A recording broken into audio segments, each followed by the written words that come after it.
Earlier this week, we found out that former President Joe Biden had something going on with his prostate. And anytime we have that subject, we want to bring in our prostate expert. We've got meteorologist Paul Williams in, but also known as the prostate guy. Prostate Cancer Guy, That's you know? right. That's theprostatecancerguy.com. That was a shameless plug. No, I'm kidding. But see, this whole nodule thing is really important because even though Joe Biden at his age, it's normal for him to have prostate problems, okay? But a lot of times, guys are having symptoms and they don't even realize it in their youth. Because when you start talking about prostate cancer, they start saying, that doesn't pertain to me. Or ladies be like, that don't pertain to me. Listen, if you got a prostate or you live with somebody who has a prostate, it affects you. You know what I'm saying? Yeah. One way or the other. And so a lot of times folks don't realize that they are at high risk. So for example, 1 out of 8 men in general are going to have to deal with prostate cancer once in their lifetime. That's a high number. It's a big number. Now, 1 out of 6 black men are going to have to deal with it as well. 1 out of 7 Hispanics, 1 out of 7 those who are of Italian descent.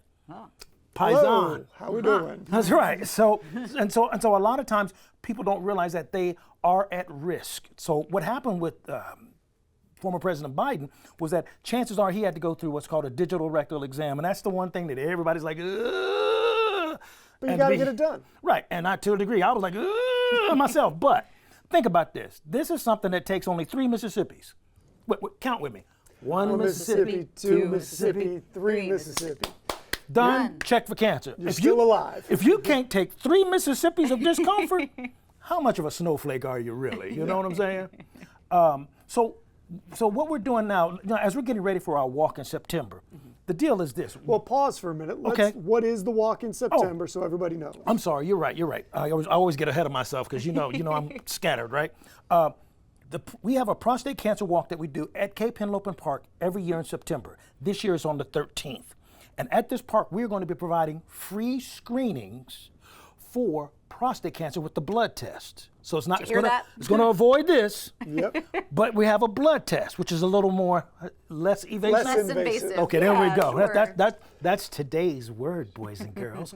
We were concerned that because of budget cuts, that a lot of men wouldn't have access to this, whether it's Medicare or Medicaid or just insurance. Yeah. So the last time I was here, we talked about a thing that we did with Nicola's Pizza.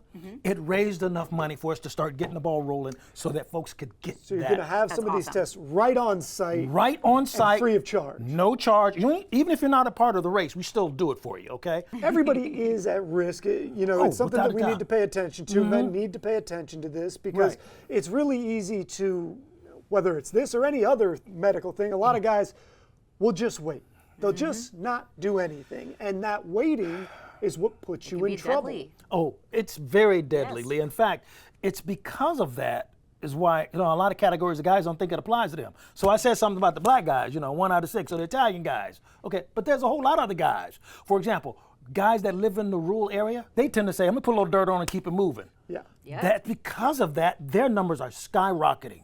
Asian men usually do well, but because they come over here to this country and start eating our diet, their numbers shoot sky high. Wow. Well, thank you, Paul, for coming in and telling us about it. Give us one more time the walk that's coming up so that everybody can find out about it and maybe have it on your calendar as a place to go to get checked. Without a doubt. Plus, we're also looking for volunteers. So here's the website. Walk, the number 4, prostatecancer.org.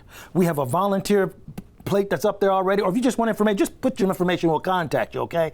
But the main thing is that we want everybody to know on September the 13th at Cape Henlopen State Park at 8 o'clock in the morning, we're going to start having not only our walk and our program, but free tests that are going to be done. And we have our medical partners that are with us that are working on the protocol so that after you're tested at the race, we'll have follow-up that will also accompany that testing. And I think the follow-up is really important there. So Crucial. So everybody at home, remember this, mark it down, please. take advantage, because it really is something that you don't want to let it slide. It's one of those things that's survivable if it's caught early. Oh, without a doubt, because I am a prostate cancer survivor, but also realize this is one of those things that's so insidious. The number 1 symptom is nothing. And that's why you can't play around with this thing. Yeah. Wow. Well, thank you, Paul, for coming in. We always appreciate it. We'll see you tonight on the news as well, and have a great day. You guys have a great day too. All right. We're going to take a break here on Coast Life. Don't go anywhere. We've got more show coming up right after the break.